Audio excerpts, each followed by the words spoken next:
And finally, infections. After the common cold, the most common infection is of the urinary tract. We've known for decades that it's bacteria creeping up from the rectum that cause bladder infections, but only recently did we figure out where this rectal reservoir of bladder-infecting E. coli was coming from: chicken. We now have proof of a direct link between farm animals, meat, and bladder infections. Solid evidence that urinary tract infections can be a zoonosis, bladder infections as an animal-to-human disease. The best way to prevent bladder infections is the same way you best prevent any infections, by not getting infected in the first place. Can't you just use a meat thermometer, cook the meat thoroughly? No, because of cross-contamination. We've known for decades that you give someone a frozen chicken to prepare and cook in their own kitchen, as they normally would, a multitude of antibiotic-resistant E. coli jumps from the chicken into the gut of the volunteer even before eating it. This jump happens after the bird is prepared, but before any meat was eaten. So not only did it not matter how well the chicken was cooked, it didn't even matter if you eat any, right? It's the bringing it into the home and handling it.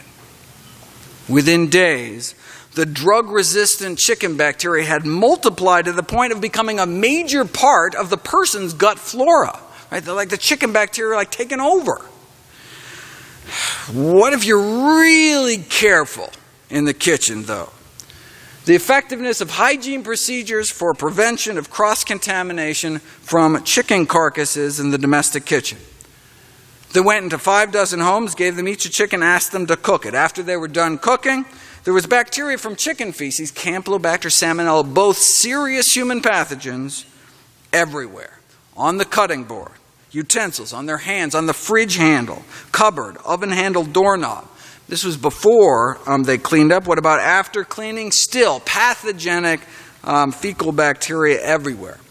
And this was just, regular retail chicken bought at the supermarket. It's not like the researchers inoculated the chickens with bacteria. They just come pre-packaged from the store with pathogens.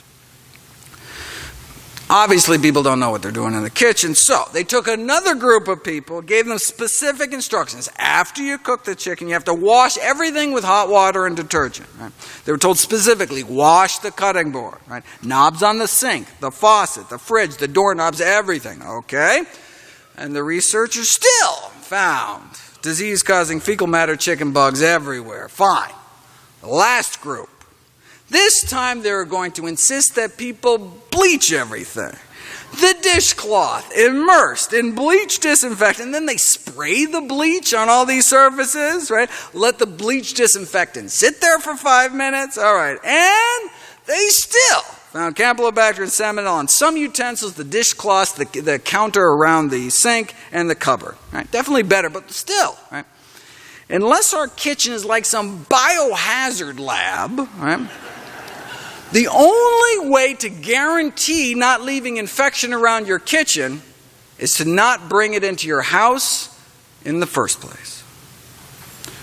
Now, the good news is it's not like you eat chicken once and you're colonized for life. In this study, chicken bacteria only seemed to last about 10 days before your good bacteria could kind of muscle it out of the way. Right? The problem is, though, that most families eat chicken more than once every 10 days, so they'd be constantly reintroducing these pathogens into their systems. What if you already have a urinary tract infection, though? For example, can cranberry juice treat bladder infections? Find out in my video, can cranberry juice treat bladder infections? Of course, eating chicken can give you regular food poisoning too, and foodborne pathogens were ranked last year to figure out which was kind of the worst. Number 1 on their list was Salmonella, the leading cause of food poisoning-related hospitalization and the number 1 cause of food infection-related death. Yet it remains legal to sell salmonella-contaminated chicken in the supermarket. It all goes back to a famous case in 1974 when the American Public Health Association sued the USDA, saying, wait a second, you can't put a stamp of approval on meat contaminated with our leading foodborne killer. What could the USDA possibly say in meat's defense? They pointed out that, look, there's salmonella infections linked to dairy and eggs too, so since there are numerous sources of contamination, it would be unjustified to single out the meat industry. That's like the tuna industry saying, yeah, no reason to, put, label levels of mercury on tuna cans because people could get exposed eating a thermometer too. Right? Okay.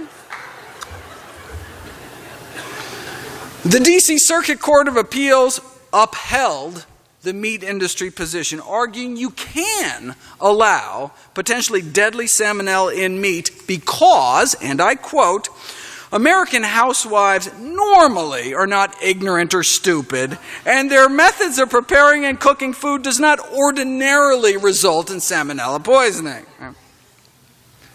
That's like saying, minivans don't need seatbelts because, soccer moms don't ordinarily crash into things. To this day, it's legal to sell salmonella-contaminated meat.